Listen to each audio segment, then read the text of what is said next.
I'm also finding a very deep sore throat, which I got to tell you, I have very many different home remedies for. Throat lozenges. Please don't call with any. The zinc lozenges are good. I got an echinacea spray that works. But I'll tell you right now, as this hour draws to a close and I have another hour to go, I have a very fine scotch, and I never drink on the air. You're listening to a memorable show right now. I'm not going to drink. I'm going to actually gargle a scotch. That was good in the back. It was taught to me by a non-drinker. The guy's 86, survived World War II, hid inside the belly of a cow in a barn while the 88-millimeter shells were coming in from the Germans outside the forests of the Ardennes forest. He told me when those shells came over his head, he thought railroad cars were flying over his head. I said, how'd you survive it? He said to me, there was a dead cow in the barn. He said, I crawled into it, blood and all. And he said, I survived and some of the men around me didn't. I said, oh, my God, that took guts. I mean, okay, it's a play on words.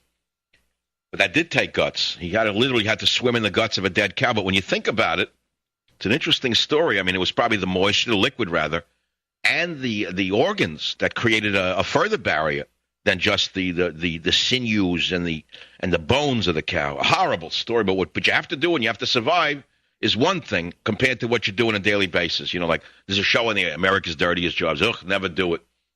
Believe me, you do a lot of things if you have to.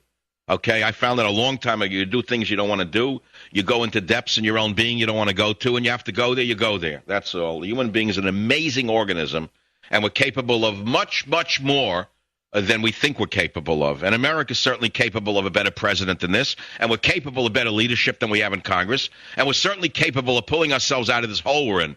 And it requires belt-tightening and living a little bit more like your parents did in the 50s or 60s than today. That's all. It's the end of the story. And the country will come back together. The excess, you drive around, you look. I'm going on and on now with this rant, but I got to tell you the truth. It's an important one to me. When you think about it, the economy is retracting. What does that actually mean? How about all of the last 10, 15 years car lots in America? I would drive by and say, this is insane. Who's going to buy this inventory? What does everyone need a new car every year for? You don't need it. First of all, the cars are better today. American cars are as good as any in the world. Don't believe the propaganda. You got to understand the Japanese buy magazines. They buy writers. They tell you they're better. But if you actually study the data, American cars today are as good as Japanese. They're all produced to the same standards. So you should buy American. That's number one. Number two, the cars are so good they last 4 or 5 years without breaking down. They're little perfect computers with tires. And so that's number two. So what do you need all these cars there? When I watch them coming in, the ships, and I'm coming through the Golden Gate, and I see these car ships from Toyota, whatever. Who's going to buy these cars? The lots were overflowing. Now you drive past the dealerships, of course, and they're like ghost towns. It's frightening, but what do you think's happening here?